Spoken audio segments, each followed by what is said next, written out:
Now, y'all know Hurricane Katrina and Hurricane Rita did some destruction in Louisiana, other places as well, but it did a lot of destruction here. They had a lot of down power lines, down trees, lights and water, so many people out. New Orleans flooded damn near. Now, really, I feel sorry for Texas, only for the first 2 weeks where we have all 780 inmates. Now, after they get rid of some of these power lines and trees so they can make their path to Texas with the route prison transport take. After the transport, 240 something gonna be left in this prison. NJC, come on.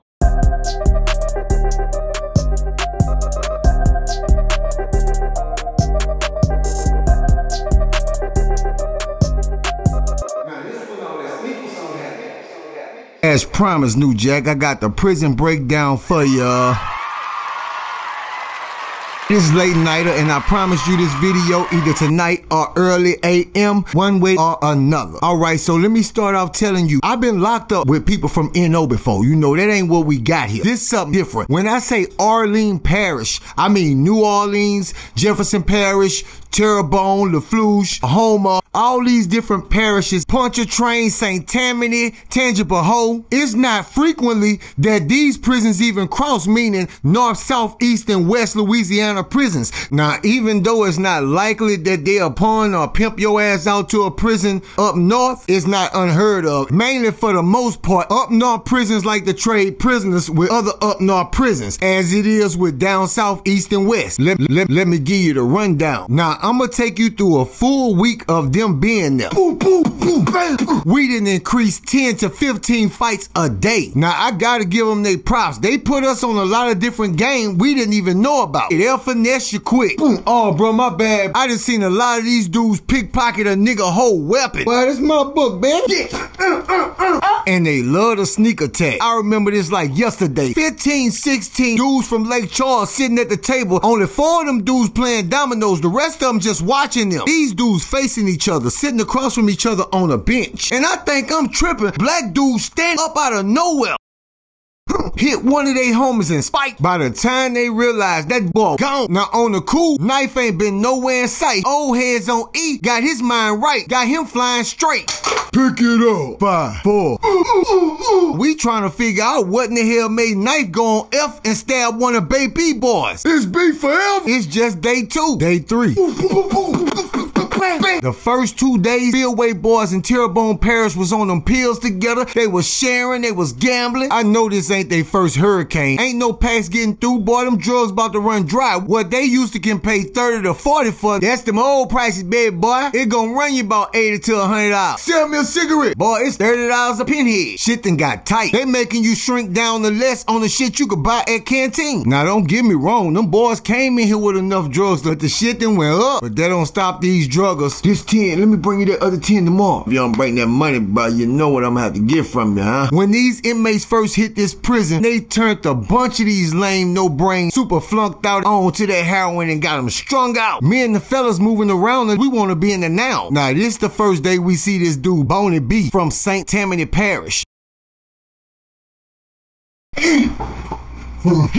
He the worst kind of predator. He don't want to rob you. He don't want to violate you. He just want to roll you out for the thrill of rolling you out. Day 5. Hey, y'all know that fine ass Corporal Delcourt, bruh? Hey, you know she slanging that ass, huh? You lie. At this time, it's just a rumor to us. It's just some shit some inmates saying. Now, the next thing the COs do, they go and empty the hole. We see Mo come out. We see Big Kendall. Then the COs start getting some of these new inmates and start stuffing 2 men into 1 man. Now, I want to come back with this.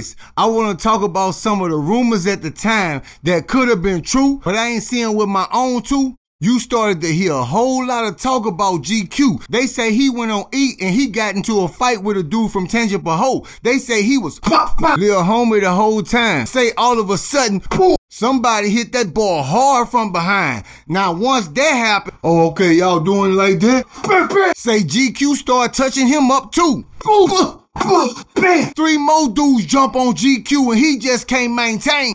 Now this what they say happened. Once dude dazed him, they all start holding him down. Say he fought. One after another of them dudes ran into him. Like I said, I didn't see this with my own too. It's a lot of inmates saying this. Now let me tell you what I did notice. GQ crew that he used to run with don't rock with him, and he done start cutting up. When it come down to the prison system side, every 75 inmates, they sent 1 CO. Now 3 of these COs are female. That means they sent about 9 COs in total. Now when they transport the majority of those inmates to Texas, half of those COs gotta go. A lot of resources was being given to the public. So we was really suffering, especially if your family ain't looking out for you. It's a lot of dudes that just start going on that buck. He ain't feeling no love from no other human being. His pockets hurting. You crammed in a cell with 50 other motherfuckers. It's hot. You frustrated. I ain't got shit to live for. And all these smart people act like they don't know that's a recipe for disaster. Now my journey out of prison through prison through prison, a lot of them, they deceased, no family. How many inmates got hurt from season 1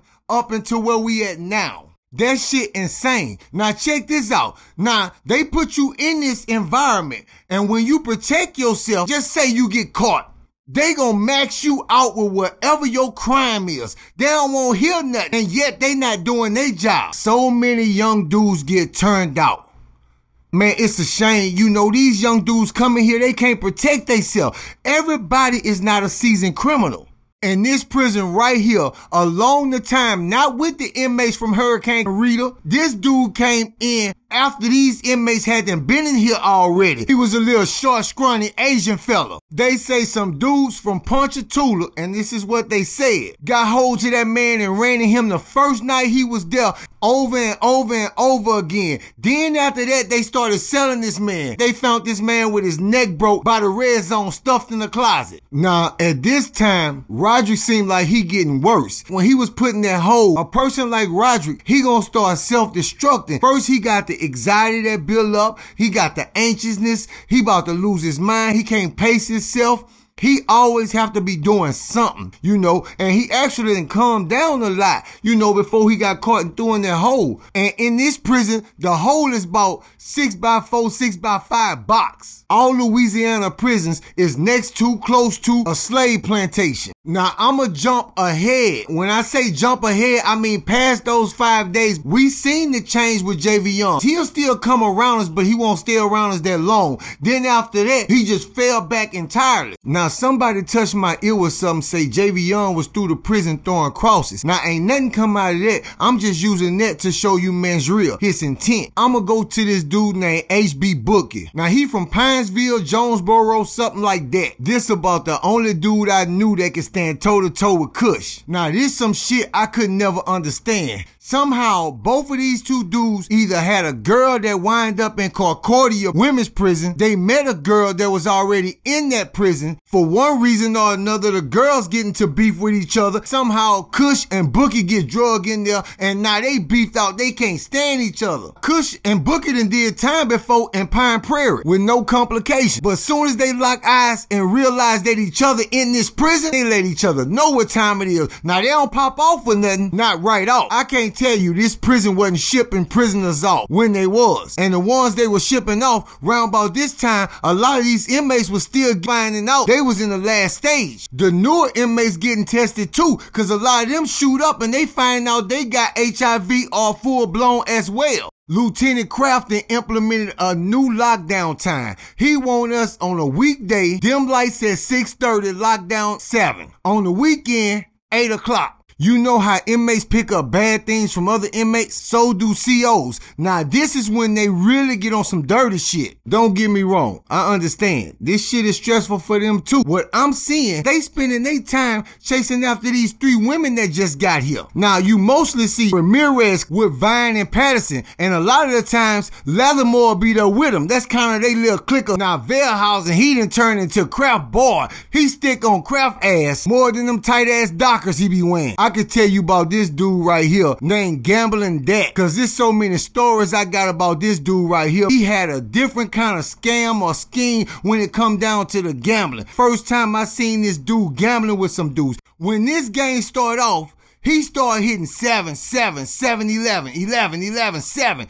Back-to-back licks straight out the door. Now, he shoot, don't miss. When he feel like they getting suspicious, then he dial it back. He start rolling numbers. But every time he roll them numbers and he get his point, he hitting that. One day, he was gambling like 3 cells down from me, and you just see him hitting these dudes, and they get up and go running they cell and come back out with some cookies, noodles, anything they can grab. He make these dudes run back to their cell, and he hit them out of that. Then they go back to the cell, but he get up and bust out. Now, these dudes, when they come back out the cell, they asking everybody, hey, where that dude went? We was gambling with. Now they got knives. Dude was smart as hell. He knew they ain't had nothing else to gamble.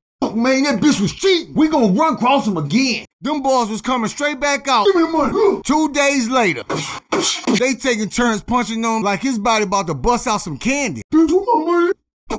Now this same shit happened to this same dude so many different times, and he refused to get his shit up. Man, dudes start catching on. They be so greedy they ain't paying attention. A slick ass roll with them dice, bang, they ass. Another dude that stayed up to no good and always was in some shit was Big Nose. How the hell a grown man nose stay snotty? Mark from Platt. Inmate that I really couldn't stand was that boy Cody. Cody say he from Bell Chase. Grew up with both of his parents. They gave him everything. Cody about 5'5", 5'6", 280-pound big old bowl of gunk. Don't get this shit tangled up. If he catch you lax with that left, I seen dudes start out beating that boy out his draws, and all of a sudden he catch him one time with that left. Boom! They had this skinny ass 120, and that's at his biggest. And I seen him one day, he was talking to Cody. They talked for about 10 minutes or so. Cody just railed back.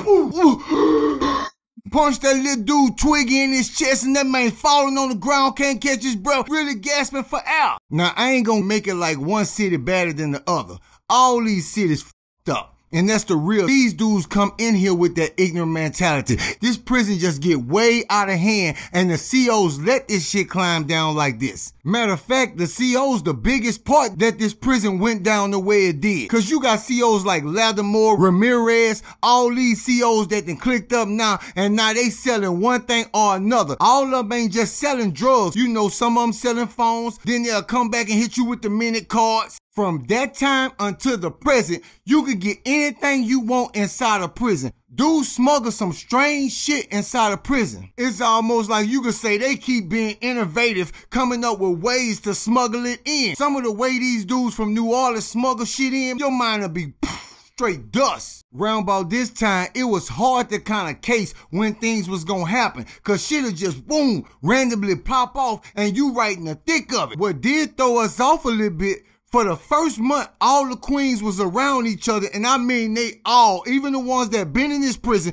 they all socialized with each other. They ain't have no conflict. So I'ma come back and break down the queens, cause it's too much to catch on this episode. That's the queens I'm talking about. I ain't talking about the isses and the bunks. Now all these different groups, they'll throw a party together, but day-to-day hanging, they don't rock like that. I don't want to confuse y'all, but it's something. They got some dudes that they label trade. That means they like to trade. They like to give and receive. At this particular time, it's like 10, 15 of these little dudes running all through this prison. And they keep up all kind of shit. Then they go run there with these little trades doing this. Now, most of them think because they doing this to gain something, they ain't part of that community. They don't want to claim that. They just want to dabble in it. Now, the last thing I want to bring y'all up to speed on is Lil Matt.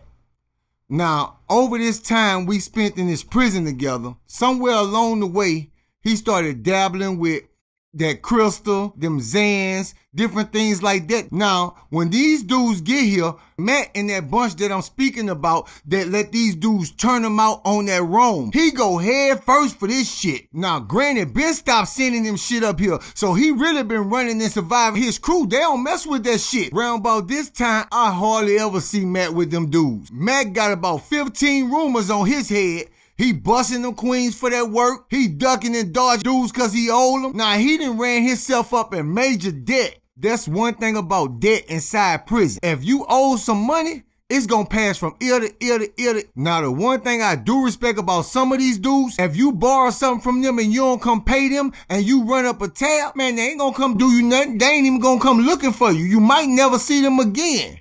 they gonna sell your debt to a predator. Really, whoever got the money to buy that shit. Y'all lackadaisical going about your business cause you seen the dude who you owe the debt to and he don't even look at you or say nothing to you and you think it's over. A whole bunch of dudes snatch your ass and drag you somewhere where can't nobody see you and pipe your back out. You gonna know shit real then. Now, I could keep giving you information on top of information. So like normal, as we going through these episodes, I'ma introduce people and plus on our lives, things that I could catch, I'll catch it there. Now, it's a lot more to unwrap about what's going on inside this prison at this time. So we're gonna end the breakdown here, and I'll see you on the next episode soon, huh?